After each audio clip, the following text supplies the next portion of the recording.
আসসালামু আলাইকুম রহমতুল্লাহ। আজকে আপনাদেরকে দেখাবো গ্রাম বাংলা কৃষি ইউটিউব চ্যানেলে আপনার সকলকে স্বাগতম। তো আপনারা ইউটিউবের থাম্বনেল দেখে অবশ্যই বুঝতে পারছেন এটা কোন সম্পর্কে ভিডিও করছি। তো দেখাচ্ছিলাম যে ঘাস কিভাবে সহজে বর্ধনশীল, কোন গাছ লাগালে খুব দ্রুত বর্ধনশীল হবে সেইটা আপনাদেরকে দেখাচ্ছিলাম। এখানে বালু, তারপরও কীরকম ঘাস হচ্ছে সেটা আজ আপনাদেরকে দেখাবো। তো সাথে থাকবেন, আমি দেখাচ্ছি আপনাদেরকে গাছ কীরকম হচ্ছে আর কি। তো দেখুন, সাথে থাকুন। তো দেখতে পাচ্ছেন এটা একবার ঘাস কাটা দেওয়ার পর দ্বিতীয় ধাপে ঘাস হচ্ছে। এখন একটা কুশি থেকে আপনি যদি দেখায় একটা কুশি থেকে কতগুলি ঘাস হচ্ছে সেটা আপনাদেরকে দেখাই।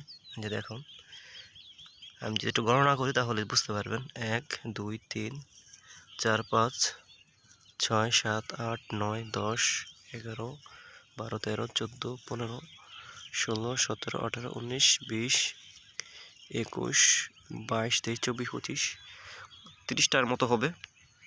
তো এরকম অনেক গাছের গোছি এদিক দিয়ে নতুন কাটা হয়েছে, নতুন শাখা বার হইতেছে।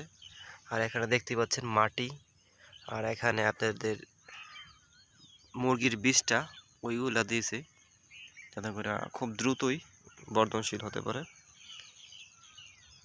গাছগুলো খুব শক্তিশালী, তার জন্য দ্রুত বর্ধনশীল এই গাছ। এগুলো স্মার্ট নেপিয়ারের মতোই গাছগুলো হয় এবং লম্বা হয়, প্রচুর লম্বা হয়। ওই যে ওই দিকে যদি দেখেন আপনাদেরকে বুঝতে পারবেন কি না, এই যে এই গাছগুলো এই গাছের মতোই লম্বা হয় দ্রুত। তারপরে যদি সামনে নিয়ে দেখাই, ওই যে এই দিকটায় লম্বা হয়েছে।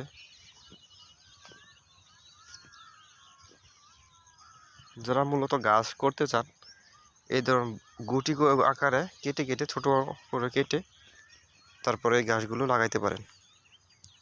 এই যে এখান দিয়ে লম্বা হয়েছে, ওই দিকটা লম্বা হয়েছে।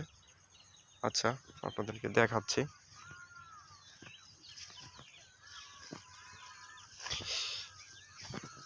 আসলে এদিকে ঘাসের অনেক প্রয়োজন। আমাদের এই এলাকাতে পুরোটাই বালি দিয়ে ভরাট করে ফেলছে, যার কারণে